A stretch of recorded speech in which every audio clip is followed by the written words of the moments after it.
we wanted to take a look at, obviously we know that people, even though it's not formal in any way, people do use the space. People sit on the grass that's here.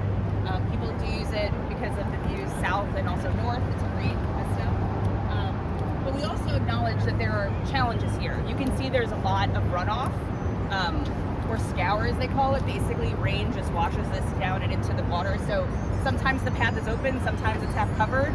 So that's something to solve for. Obviously, and also we have, you can tell from a very elevated fire hydrant and our call box. And these boxes here, we have a lot of utilities here also.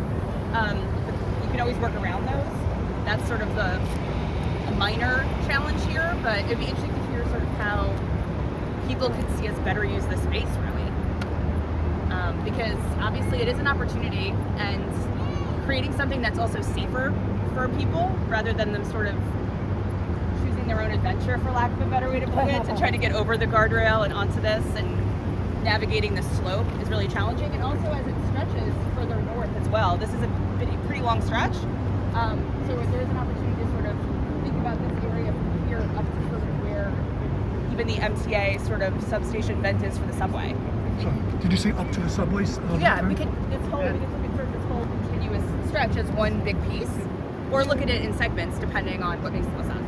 The one problem is, this is bad enough. That's even more dangerous.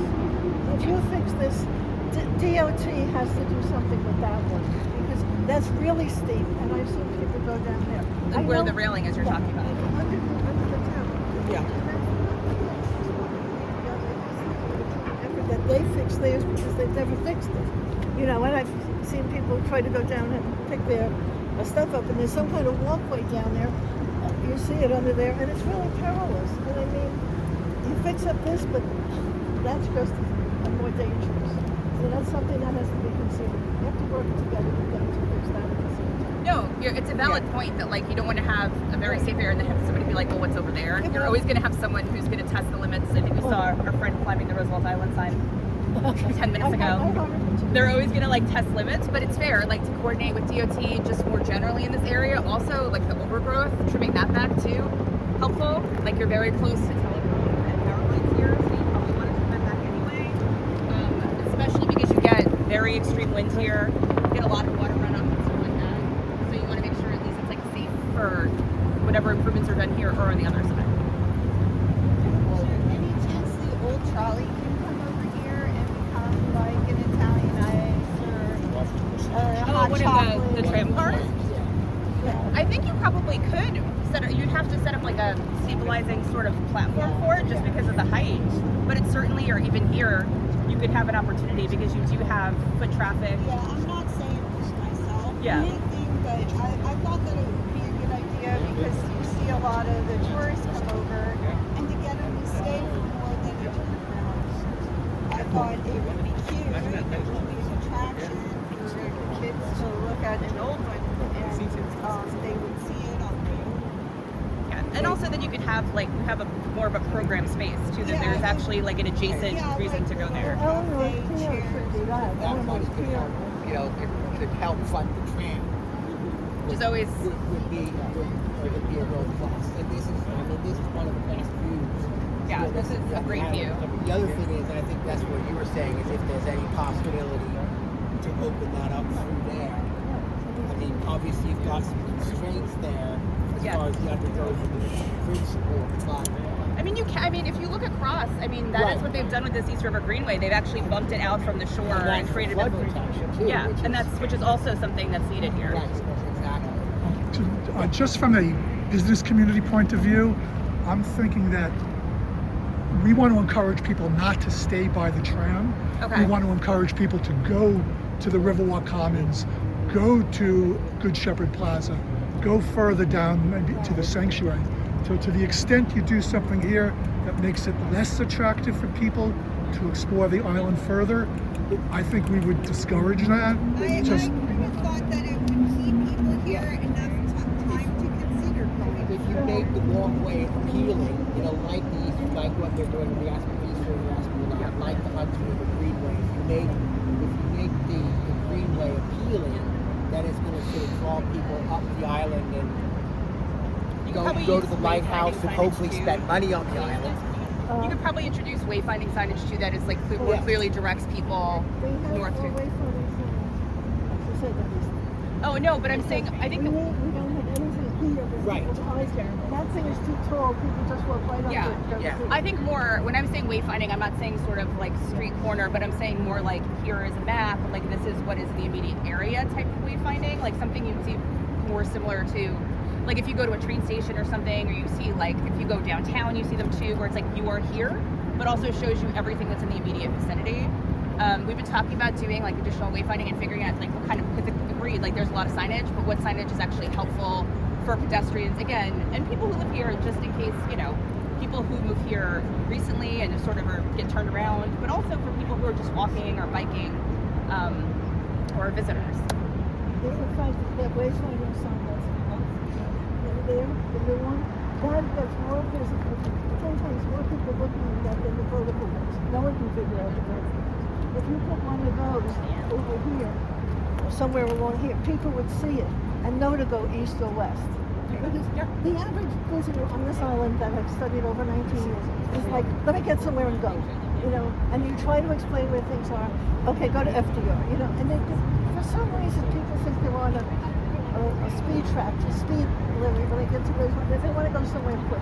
So, you know, Cornell, that, South Point's 15 minutes away, you want to get on a bus, go. But I think other maps along the way showing people it's not that far. Also, the numbers are not 2/10 of a mile. Well, no one knows what that sounds. Yeah, that's my point. So, I mean, much more wayfinding. The buses need maps. Why don't the buses have maps on the buses? Those big empty things on all the buses. Put those all on maps on them.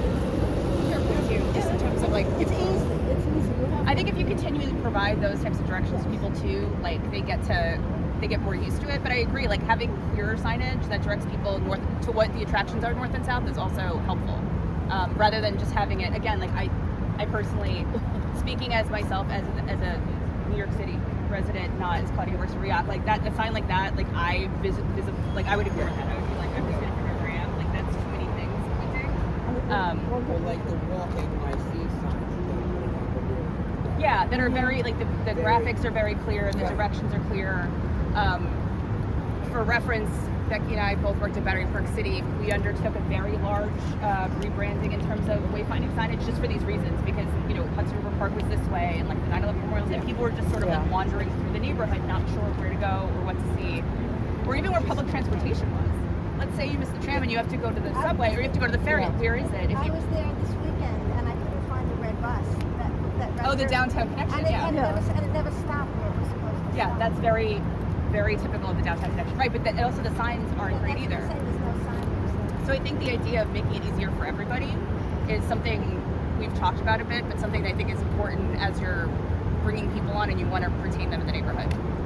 Just one other. to the retailers about what they would like to see here.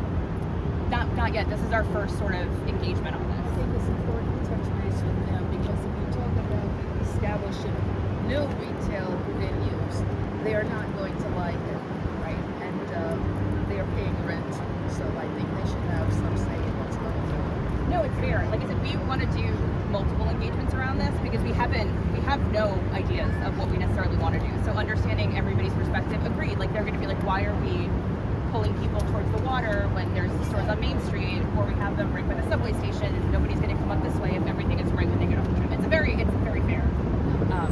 We should probably think about Just one other thing. Yeah. One of the other ideas the Business Alliance has been discussing is during the holiday season, having like a holiday lights trail leading people from the tram into the middle of the island. Oh, so to like as like a visual direction. Yeah, so that could be seen from the tram, from people coming over. So if you could start here and just keep on going north, that would be an attraction drawing people to the middle of the island. Yeah, I mean it's fair, right? If it's just a visual line I wonder like where this is going to. Again, like I think that's a fairly easy lift to do also.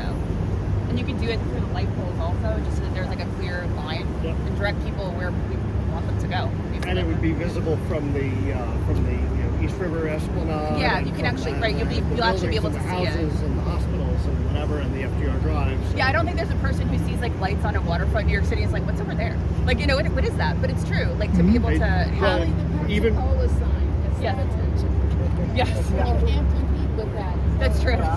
even with the sanctuary, the way I describe it to people is when you turn onto the FDR Drive, you look across the river and you see the string lights. And they're like, "Oh, I know that." Yeah. Like it just catches your eye in a way that's not like, you know, we don't need a neon. No, we don't need like, a neon flashing sign. We need but something it's, that actually grabs some attention. The other thought for here, just before we move on, is my partner Frank helped set up LIC Landing originally, and they have all, there's a name for it, but they have all those, like, it's like stones in a metal,